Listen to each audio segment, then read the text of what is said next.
नमस्कार. Welcome to Trupti's कविता. आणि आजची जी माझी कविता आहे ती अतिशय स्पेशल आहे, कारण आजची माझी कविता बहीण भाऊ या अतिशय सुंदर नात्यावर आहे.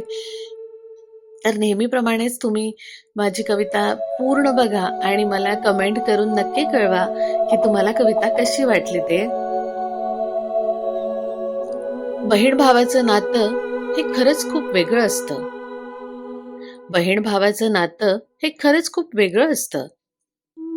एकमेकांना जीव लावणारं आणि एकमेकांसाठी जगणारं असतं. एकमेकांना जीव लावणारं आणि एकमेकांसाठी जगणारं असतं.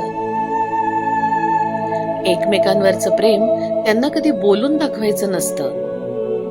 एकमेकांवरचं प्रेम त्यांना कधी बोलून दाखवायचं नसतं. एकमेकांशिवाय मात्र एक क्षणही त्यांना राहायचं नसतं.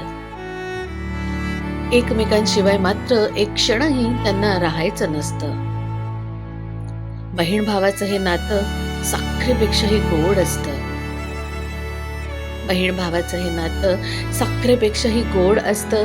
एकमेकांना कधी हसवणारं तर एकमेकांसाठी जगणारं असतं.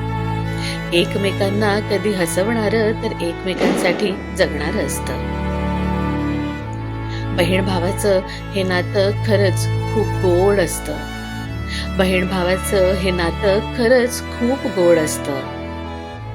एकमेकांची एकमेकांना ओढ, एकमेकांची एकमेकांना ओढ आणि नातं हे बहीण भावाचं जिव्हाळ्याचं असतं. आणि नातं हे बहीण भावाचं जिव्हाळ्याचं असतं. वा, आजची माझी ही बहीण भावावर असलेली जी कविता आहे ती तुम्हाला नक्की आवडली असेल अशी मी आशा करते. आणि नेहमीप्रमाणे तुम्ही जर माझ्या चॅनलला सबस्क्राईब केलं नसेल तर प्लीज प्लीज प्लीज पहिले सबस्क्राईब करा, लाईक करा आणि खूप खूप शेअर करा. Thank you so much.